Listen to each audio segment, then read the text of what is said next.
Yo guys, assalamualaikum, kembali lagi di Dunia Sembangan Channel. Di video kali ini kita akan lanjut latihan soal CASNP3K Nyebatas Teknis Administrasi Perkantoran. Sebelum lanjut, subscribe dulu buat yang belum dan nyalakan loncengnya agar tidak ketinggalan video terbaru dari channel ini. Kalau sudah, langsung aja kita ke latihan soal. Let's go.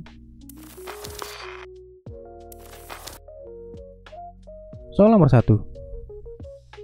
Dalam menulis laporan bisnis, apa yang sebaiknya dilakukan pada bagian kesimpulan? A. Menjadikan semua data secara rinci. B. Merangkum temuan utama dan memberikan rekomendasi. C. Mengabaikan kesimpulan dan langsung menuju referensi. D. Menulis ulang seluruh laporan. E. Menghilangkan semua data mendukung.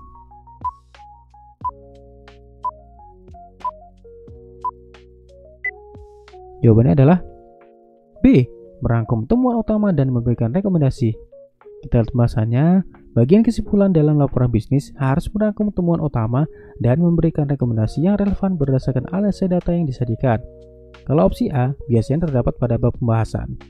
Opsi C akan menimbulkan ambiguitas bagi pembaca laporan bisnis kita. Opsi D biasanya terdapat dalam subdokumen resume. Dan opsi E akan membuat kita kehilangan data penting yang belum kita ketahui. Next. Soal nomor 2. Dalam komunikasi bisnis, etika apa yang harus diikuti saat berbicara di depan umum? A. Mengabaikan audiens dan fokus hanya pada materi. B. Menggunakan bahasa yang tidak pantas atau menyinggung. C. Menjaga komunikasi yang sopan dan menghargai audiens. D. Berbicara dengan nada yang agresif. E. Menghindari menjawab pertanyaan audiens.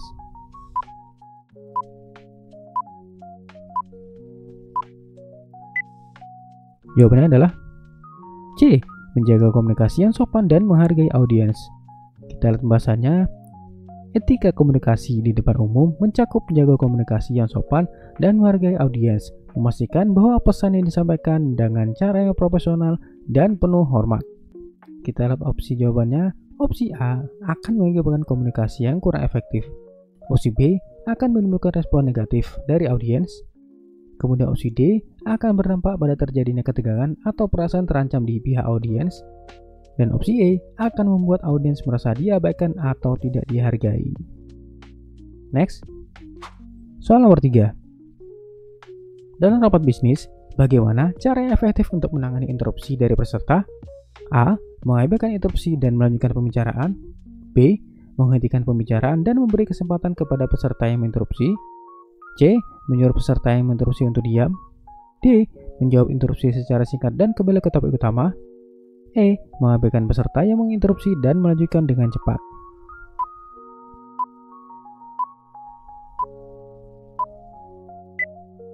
Jawabannya adalah D.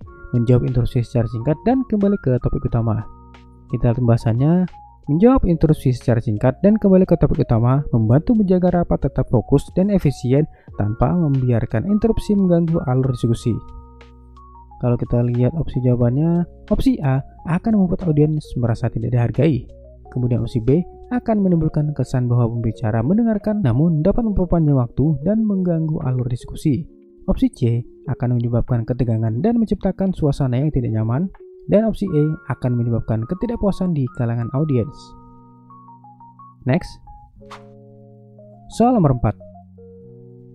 Apa yang dimaksud dengan komunikasi dua arah dalam konteks bisnis? A. Mengirim pesan tanpa menunggu balasan. B. Menggunakan teknologi untuk mengirim informasi secara massal. C. Proses di mana informasi dikirim dan diterima secara efektif antara dua belah pihak. D. Menghindari komunikasi dengan pihak lain. E. Menggunakan email sebagai satu-satunya metode komunikasi.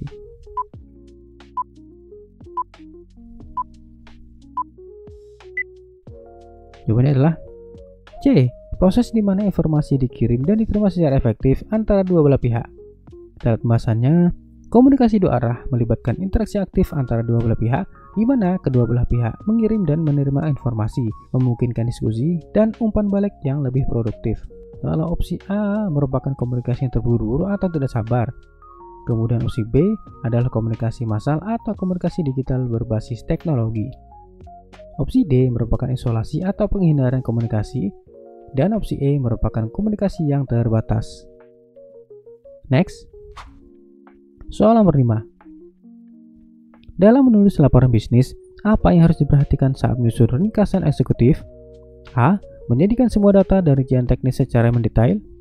B. Menyertakan latar belakang dan tujuan laporan tanpa penyajian hasil. C. Menyampaikan ringkasan temuan utama dan rekomendasi secara jelas dan singkat. D. Mengabaikan rekomendasi dan fokus pada data historis.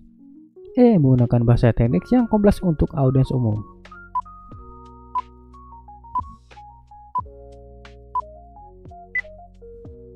Jawabannya adalah C.